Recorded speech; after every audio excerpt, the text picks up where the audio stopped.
परमेश्वर को पता है कि तुम्हारी वफादारी अस्थाई है, ठीक वैसे ही जैसे तुम्हारी ईमानदारी।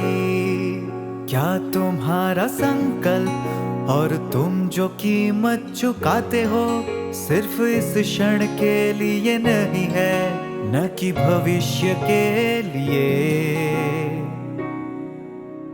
तुम बस एक आखिरी प्रयास करना चाहते हो, एक सुंदर मंजिल की खातिर भरसक कोशिश करने के लिए, जिसका एकमात्र उद्देश्य सौदेबाजी है।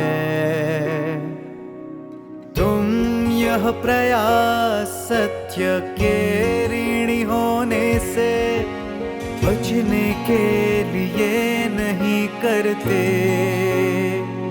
और उस कीमत का भुगतान करने के लिए तो बिल्कुल भी नहीं जो परमेश्वर ने अदा की है।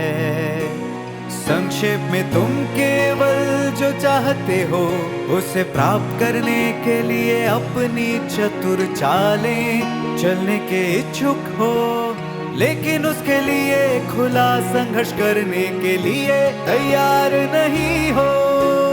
क्या यही तुम लोगों के अंतरतम विचार नहीं है?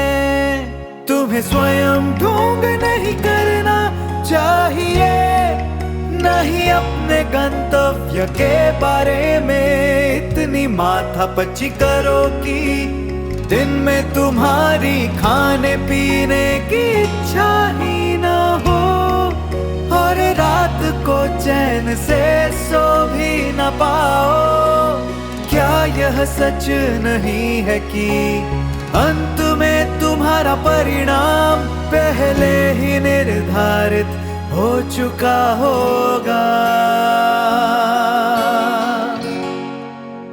तुम लोगों में से प्रत्येक को अपना कर्तव्य खुले और निष्ठावान दिलों के साथ निभाना चाहिए, और जो भी कीमत जरूरी हो उसे चुकाने के लिए तैयार रहना चाहिए।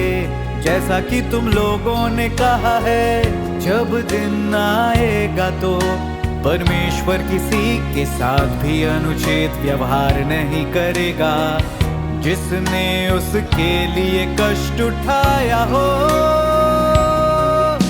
या कीमत चुकाई हो। इस प्रकार का दृढ़ विश्वास बनाए रखने लायक है, और यह सही है कि तुम लोगों को इसे कभी नहीं भूलना चाहिए। केवल इसी तरह से मैं तुम लोगों के बारे में निश्चिंत हो सकता हूँ, वरना तुम सदैव ऐसे लोग रहोगे जिनके बारे में परमेश्वर निश्चिंत नहीं रह सकता, और तुम हमेशा उसकी घृणा के पात्र रहोगे। अगर तुम सभी लोग अपनी अंतरात्मा का अनुसरण कर सको और अपना सर्वस्व परमेश्वर के लिए अर्पित कर सको, अगर उसके कार्य के लिए कोई कोर कसर ना छोड़ो, और उसके सुसमाचार के कार्य के लिए अपनी जीवन भर की ऊर्जा अर्पित कर सको, तो क्या फिर उसका हृदय तुम्हारे लिए अक्सर हर्ष से नहीं उछलेगा? इस तरह से परमेश्वर तुम लोगों के बारे में पूरी तरह से